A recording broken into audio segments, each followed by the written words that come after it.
Hi, this is Corey Johnston, and today's lesson is going to take place in the first chapter in Paul's first epistle to the Corinthians.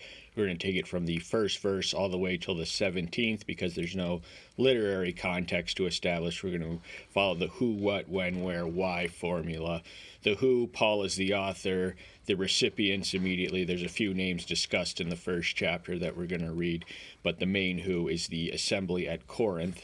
And what it is an epistle. Now, inspired epistles, necessity was the mother of the invention of the epistle. The New Testament is unique in all the religious books in all the world of any culture in that it teaches instruction by letter. So Paul was a man on the move, and the dating of this takes place is circa 55 AD, and he visited the city Corinth in 52. So 3 years later, he's nearing the end of his residence at Ephesus, and he had spent a month and a half in Corinth in Acts 18. Then in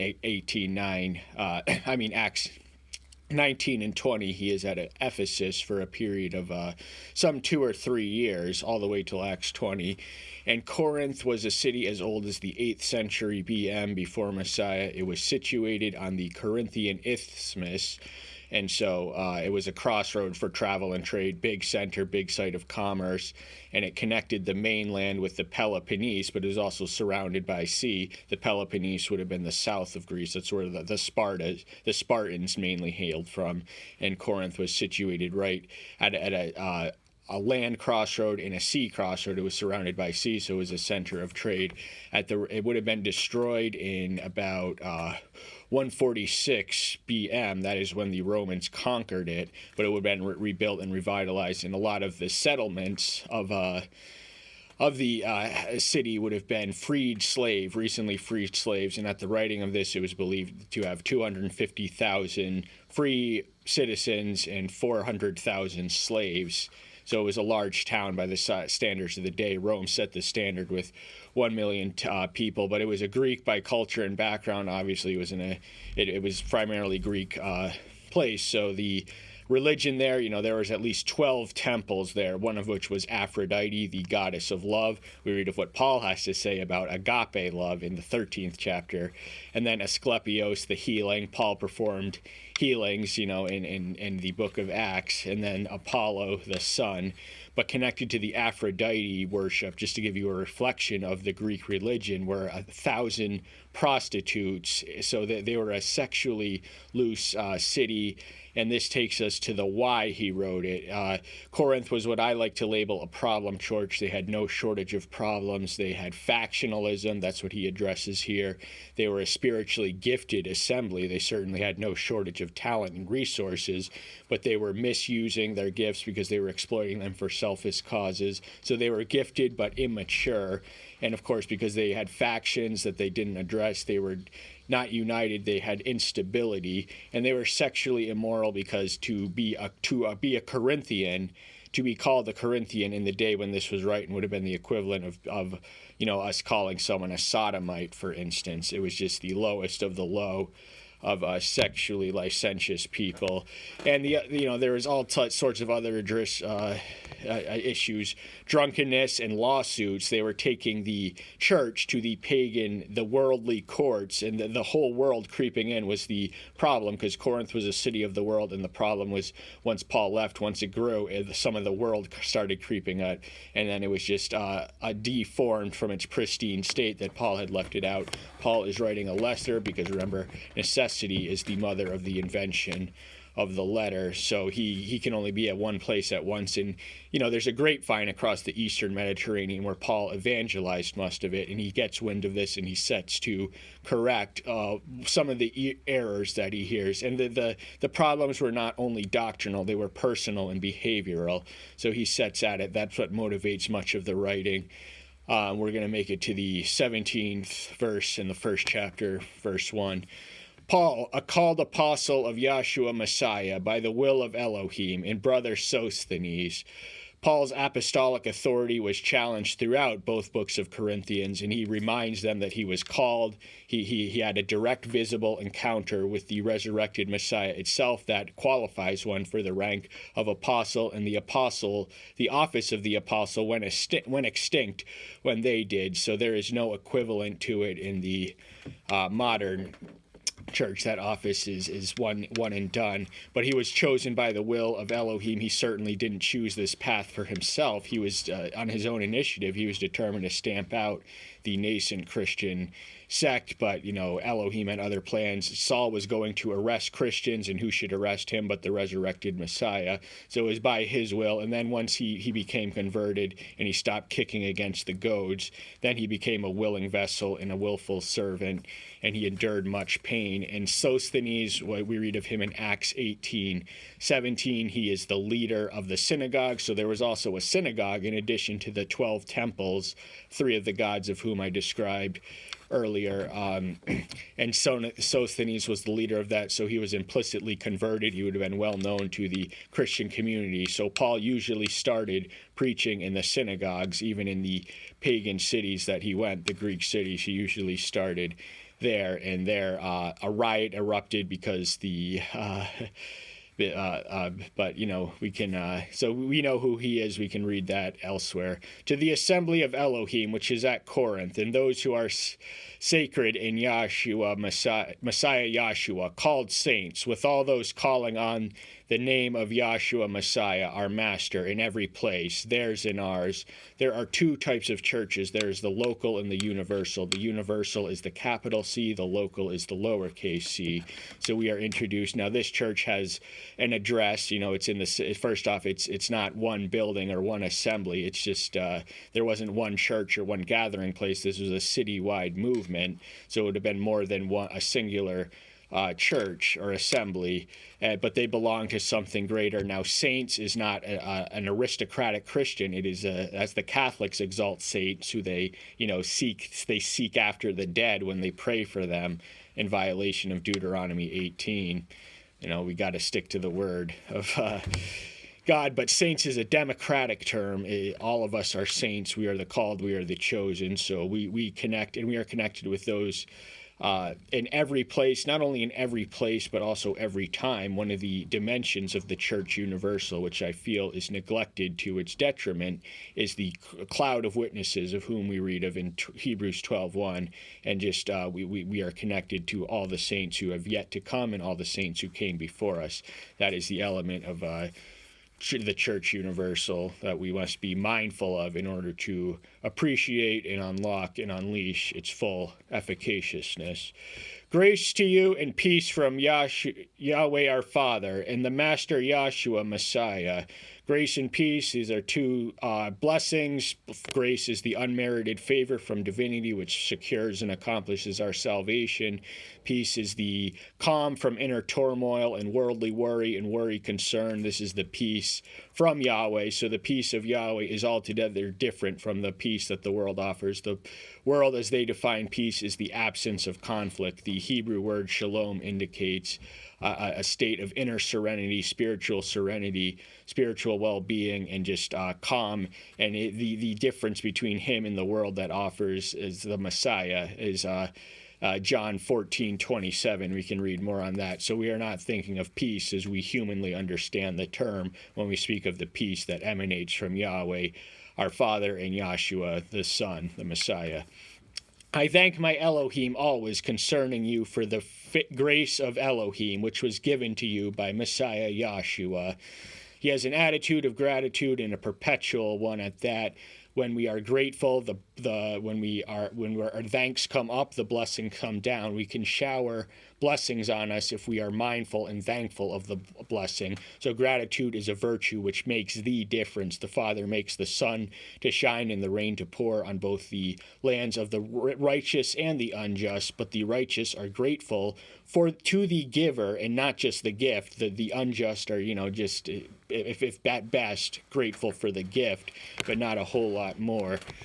So gratitude is the key. A grateful saint will never relapse into sin and just living in sin. They'll periodically sin, but gratitude is the elusive virtue that we have to practice by saying our thanks out loud. When we don't have anything to pray, don't just thank God for what he did, but thank him for who he is all the time. His concern is for Paul's concern is for the Corinthians. So never, if you don't have anything to pray for yourself, pray for other people. The point of prayer is not to accommodate your own every need. You have to pray for other people that get you outside of your shell and out of yourself.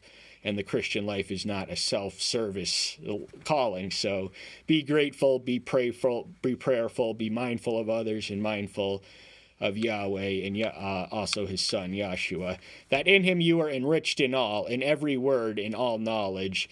The enriched, they were a spiritually gifted assembly, remember. They had no shortage of gifts. They could, the gifts here that are mentioned are, words and knowledge, and Paul sort of deflates the sophisticated sophistry of preaching in the 18th through 31st verse, especially at the 18th. We're not going to, but that was Corinth was a cosmopolitan center. It was not a university town like Athens, but it was still a cosmopolitan center where itinerant philosophers set up shop on the street, in the temples, and drew disciples and gathered crowds to their message. So the Corinthians, they were a knowledgeable city in the ways of the world. They certainly had the culture of that, but the Corinthian assembly were also enriched. They had the gift of tongues, but they abused them, misused them, exploited them, and misrepresented them. So Paul addresses that later in the book. So they had the giftness, they had the resources, they just lacked the resourcefulness to make the most of it and to make good use of the gifts of heaven that were there for their use on earth. So that you are not lacking in any gift, eagerly waiting for the revelation of our Master, Yahshua Messiah. So they had every gift that they want. They had all the resources. They just were mismanaging them because they were selfish and divisive, and we'll read more on that later. But they had all the weapons in their arsenal at their disposal, the gifts that came from on high, and they were to use them responsibly and accordingly, eagerly waiting for the second coming. That is a revelation. The second coming is when the whole world is going to visibly behold him. It's going to be like lightning from the east to the west. No one's going to miss it. No one's going to be there. And we have to eagerly wait there. So that fire has sort of dissipated in the modern world, but the flame, the eagerness of his expectation is essential. And what you may be asking, what can I do to hasten the kingdom? And the answer is before the tribulation comes and everything else, this good news must be proclaimed to the ends of the earth. We are not quite there yet. The Bible is banned in 52 countries at the filming of this, so we got a ways to go. So start thinking about ways to get into these totalitarian, anti-Christian, satanic strongholds with the message that saves, in order to hasten the coming of the long-awaited Son. Who shall also confirm you to the end, unprovable in the day of our Master, Yahshua Messiah. The day of our Master is the day of judgment. It is alternately a day of blessing. It is alternately a day of dread, depending on which side you land on the judgment. If you are clothed in his righteousness and have the faith in his name and confess it, have it on your tongue and everything else, if you believe in your heart and confess with your mouth, you have to say it out loud, you will be saved, but you actually have to mean it. Salvation is not, we don't have time to get into just how simple it is or how easily we can complicate it, because I feel if we do dwell on that, we may muddle its perfect simplicity. But just to return to, Yahweh is trustworthy, by whom you are called into the fellowship of his Son, Yahshua Messiah, our Master. Yahweh is the Father, and his Son is the Master, and the Father is trustworthy, as is the Son. Everything that the Father is, so too is the Son, and everything they are, so too we must endeavor to be. They are our models and examples. The Master is our Master, we are his disciples, so if he is faithful on an altogether different, higher plane than then faithfulness is possible, humanly speaking. Nevertheless, we have to exercise faith in him and demonstrate that in our interactions with the with his children and our brothers, our spiritual siblings, and nothing can contaminate the unity and the flourishing of the nucleus if there is division in it, factionalism. That's when we place personalities above principles. It's got to be principles before personalities. And I appeal to you, brothers, by the name of our Master Yahshua Messiah, that you all agree, and that there be no divisions among you, but that you be knit together in the same mind and in the same opinion. He's appealing on the most powerful name, the most powerful source you can pray on, the name of Yahshua. This is the name which unleashes miracles all throughout the books of Acts. This is the name who we pray, we close our prayers in. We say in the name of the Son, and he's appealing to that, on that power and on that entity and on that being, that person, that you all have the same agreement in him that he and his Father have in John 17:21. We are to look to them because they are relational beings and we exist in relationship. We have to have the same harmony, ideally, that exists between them and reflect that on earth. So they are of the same mind. This does not mean that we cannot have differences of opinion and doctrine. It only means we can disagree without being disagreeable and not come to, church to argue doctrine and just to debate. We don't want that to be our default state of treatment with each other, but we have to agree on the essentials, focus on the non-negotiables. We are there to do one thing and one thing alone, that is to worship God, and we cannot let our personal petty disagreements contaminate or corrupt that in any way. And the presence of factionalism, this is when personalities take precedent over principles, and the unity, our source of unity is to be found in principles, not personalities, because no human being is indispensable, but the principles are completely indispensable. In the same mind and in the same opinion, not every one of us is going to share the same opinion, but we have to have on non-negotiable matters unity, on non-negotiable matters charity, and in all matters love. For I have been informed concerning you, my brothers, that by those of Chloe, that there are strifes among you. Chloe is a woman mentioned only here in the New Testament. She was a denizen of the court. She was Paul's eyes and ears, or the source of this knowledge to her, that there were strifes and contentions and divisions and quarrels and factions and everything else, that rather than the perfect unity that he left them in. So he wants them to get rid of these, and he's telling them, one of your own told me, so you got to correct it. He's not she's not snitching on him, and he's not snitching on her or anything like that. What I mean is this, that each one of you says, I am of Paul, or I am of Apollos, or I am of Peter, or I am of Messiah's. These are the personalities which got in the way. So there was a faction that accumulated around Paul. Paul was the one who laid the evangelical seed in Acts 18. He's the one who started it, got it in motion, and they wouldn't be Christian if it wasn't for his activity. And then Apollos was one we also meet in Acts 18. He was an eloquent man in preaching, and the Corinthians were evidently moved by quality preaching, but Apollos was certainly a gifted preacher, but his knowledge was limited. So a husband and wife team, Priscilla and Aquila, filled him in. Apollos only knew the good news all the way up to John the Baptist. They accommodated his vacancy and knowledge, and I personally think that he wrote the book of Hebrews, highly, highly sophisticated Christology, so he came a long way since then. But he was a presence in Corinth because that's where he met, and that's where he was taught by them, and that's where he would have had his gathering. And Peter would have been the leader of the Jewish Christians, the Christians who kind of clung to their Jewishness, because he was the apostle of the circumcision. And then the I am of Messiah, these are the holier than thou types, the one who thought that no human leader was worthy of them. They submitted to one on heaven. That's a dangerous territory to be in, because then you can make up your own rules if you're not submitted. So he who is not submitted to authority cannot be trusted to exercise or execute authority. Has the Messiah been divided? Was Paul crucified for you, or were you baptized in the name of Paul? So he asks three questions here. Has the Messiah been divided? The Messiah in himself is unvariable and indivisible, but, in his children, that's certainly in the microcosm of Corinth, they were divided. They had factions and envies and pettiness and bitterness and rivalries and strife and cliques and all the stuff that are not conducive to unity.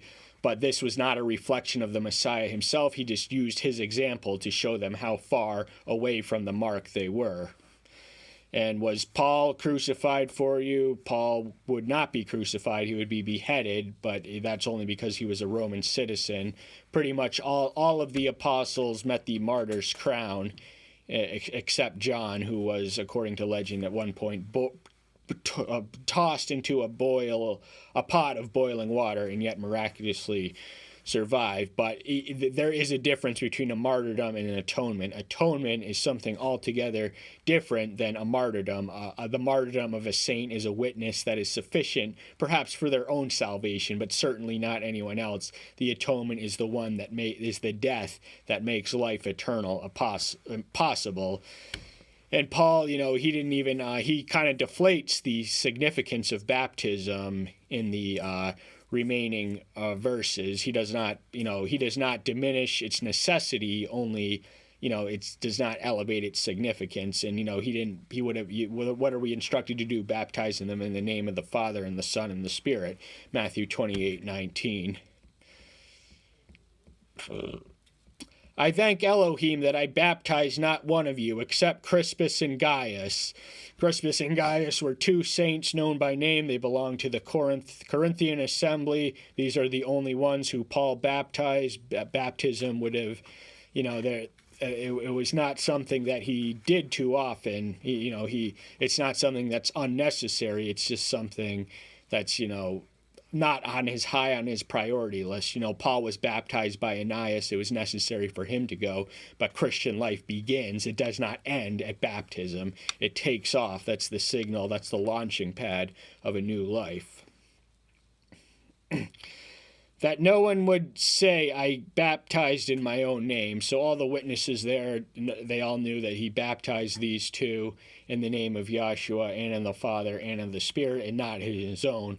Paul was not a self-promoter. He was not a self-exalter. He was not in the mode of self-service. He was completely oriented towards others and to the namesake of his religion. Now I also baptize the household of Stephanos. For the rest, I do not know whether I baptized anyone. So Paul may or may not have baptized others, but it's so low on his priority list that he doesn't even, it's not even significant enough for him to measure or even remember. He remembers doing the household of Stephanos. That name translates as crown, and that is the metaphor for salvation that Paul uses throughout his epistles. There's a crown of the martyr, crown of faith, crown of life, crown of everything else. It's all salvifically, but that word Stephanos translates in the Greek as crown. But Paul, baptizing wasn't something he put a whole lot of stock in, let's put it that way. For Messiah did not send me to baptize, but to bring the good news, not with wisdom of words, that the cross of Messiah should be nullified. So the point and purpose of Paul's apostolic calling and his ministry and just his walk was not to baptize people, but he was to preach the good news, which could implore others to be baptized and follow the good news. I think baptism is part of the good news message: repent, believe, and be baptized and be saved. But the way that Paul preached, there wouldn't have been a whole lot of premium on the simplicity of his style of rhetoric and presentation. He was not adept. He did not attempt to be adept at the ways of the sophist, the slick, smooth Greek sophist who were in stock sophistry. They were at least as old. They were Athenian. They were at least as old as Socrates. older than him, that they emerged in the democracy, the pure democracy that Athens had, where everyone was capable of representing. There were no lawyers, so you had to represent yourself in court, and you also could speak in the assembly. So, but the Sophists were a school that made the weaker argument appear strong, but Paul's argument is so strong. The cross, there is literally nothing stronger than that. It is on the cross that is nailed the sins of the world, and the procurement and atonement and propitiation, which satisfies our salvation. So there, he doesn't want to make it weak by, artificially elevating his eloquence, because then the focus becomes on Paul rather than the cross. Paul wants all attention, all concentration, all focus, all eyes on the cross and not himself.